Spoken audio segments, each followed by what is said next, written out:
Welcome, everybody, to Metro's 40th Anniversary podcast. My name is Riley. I've been a student here at Metro for a couple months now. As part of Metro's 40th Anniversary celebration, we're interviewing past and present Metro staff members and students, looking back at Metro's history and talking about Metro's present. Today, I'm pleased to be joined by Metro High School's fabulous principal, Carlos Grant. Thank you for having me. This is his first year as principal here? That's correct, yes. Yeah, it's this very fine establishment. Let's see what he has to say about it, okay? So thank you so much for finding the time in your busy schedule to come and answer some questions for us today. Thank you for having me. It's always a pleasure, and I think this is a great thing that you're doing. Well, thank you. So can you start by telling us what initially brought you to Metro? I was a principal of a charter school in South Carolina. It's called York Preparatory Academy, and was really kind of just enjoying life and minding my business. And a mutual contact of mine reached out to me and told me about Cedar Rapids, Iowa, and the opportunities that exist in this area. And then they started telling me about this school located in Cedar Rapids called Metro High School, and kind of told me some history about the school and what it stood for, and how it's been a historical standpoint of our community for a very long time. And it sparked some interest in me. And so I did some more research about the school and made a visit up here. And after my first visit coming to Cedar Rapids and viewing the school, I fell in love with it. And so that's what kind of got me here, and been loving every minute since I've been here.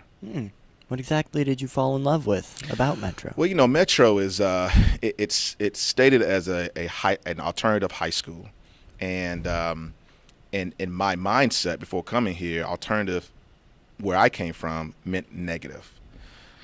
But that wasn't the same story when I got here. The way that our staff interact with students, the way our students feel safe and supported in our building, is unlike anything I've ever seen before.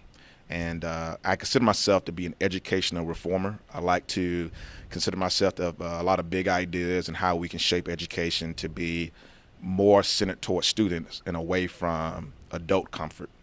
And I get that feeling here at Metro, and that's what made me fall in love with the building and just everything that Metro stands for. Throughout the years, Metro has always had unique opportunities for its students. Can you describe one of your favorite Metro classes or events? Oh, wow, that's a hard question because there's many. I think that the most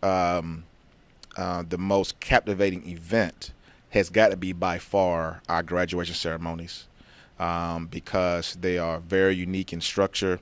They're unlike anything I've ever seen before. A traditional graduation ceremony or commencement exercise is sort of like a herding in and herding out kind of event. We march in. There's some type of speech given to everybody in the place.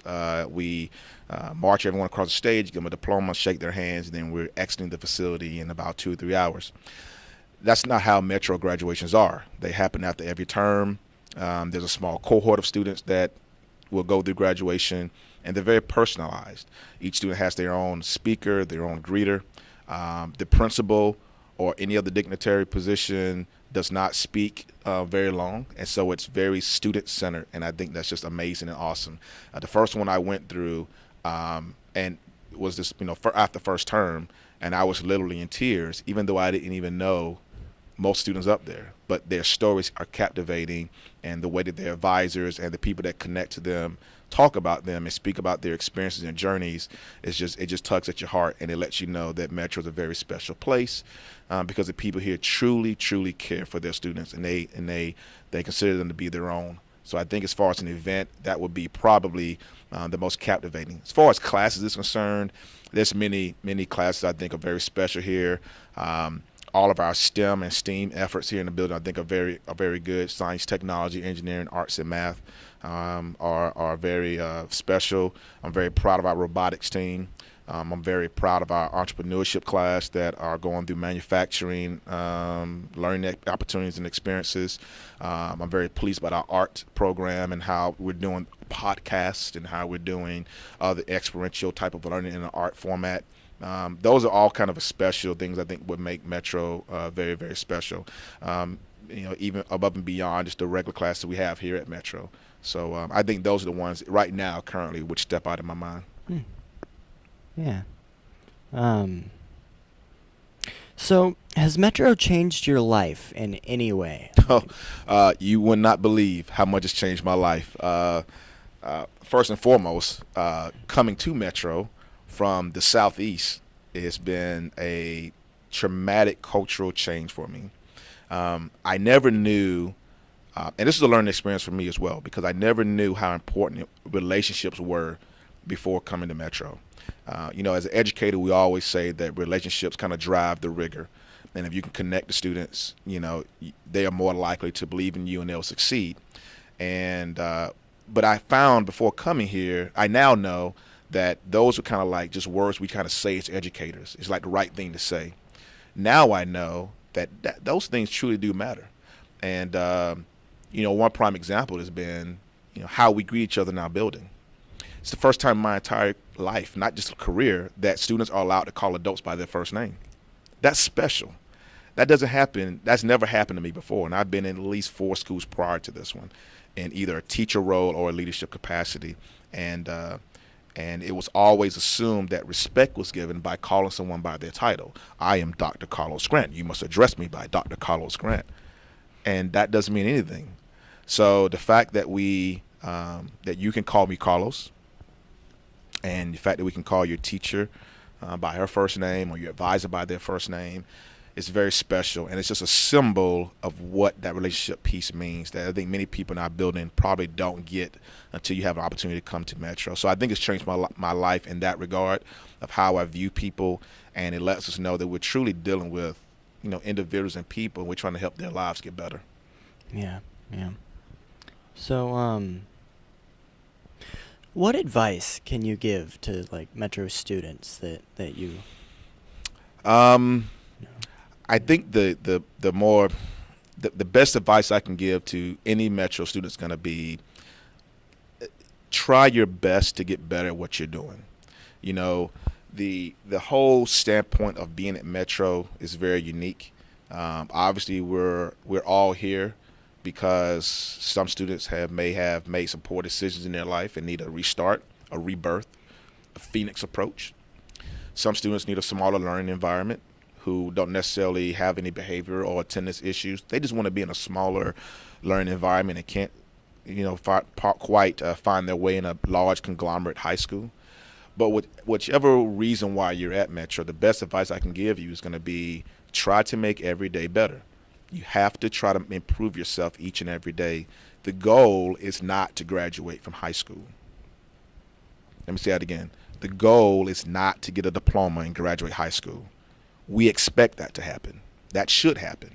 That's not the goal. The goal is, how can I become a better citizen?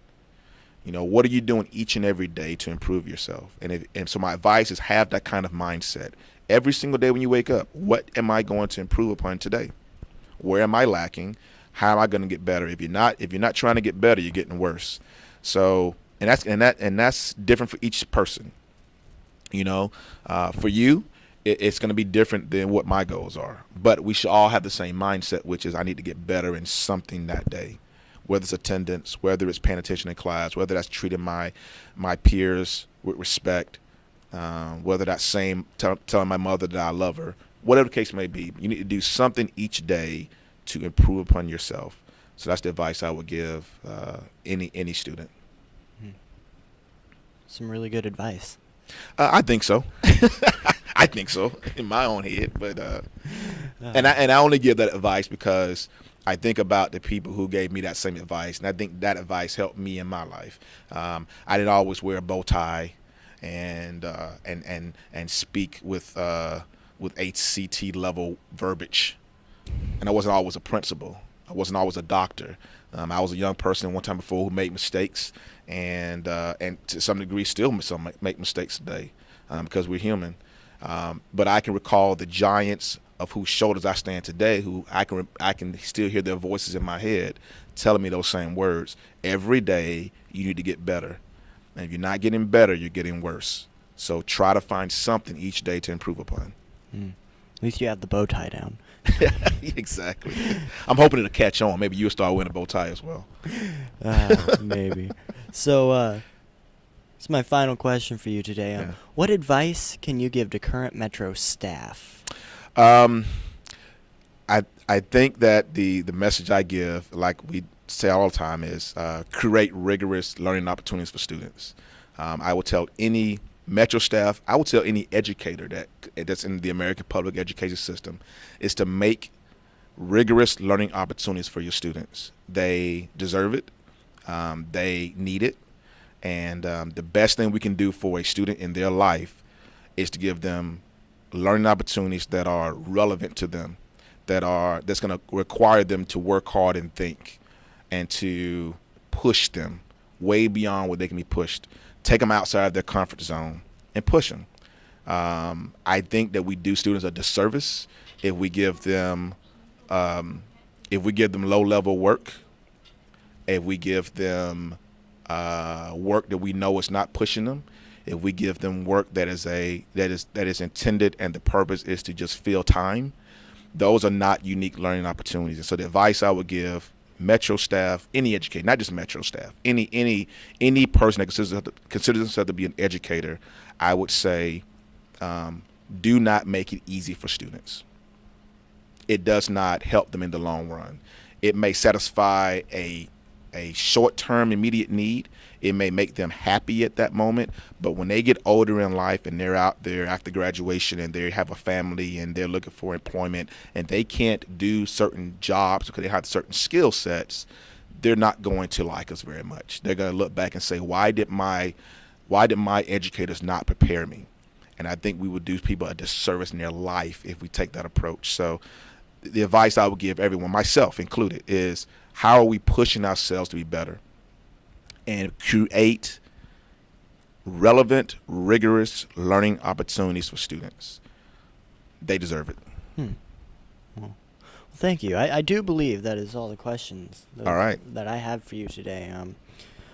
So thank you. Thank you very much. I appreciate you having me, and I really am encouraged by what you're doing right now as well. I'm equally impressed with what you're doing. I wish I could have interviewed you, actually.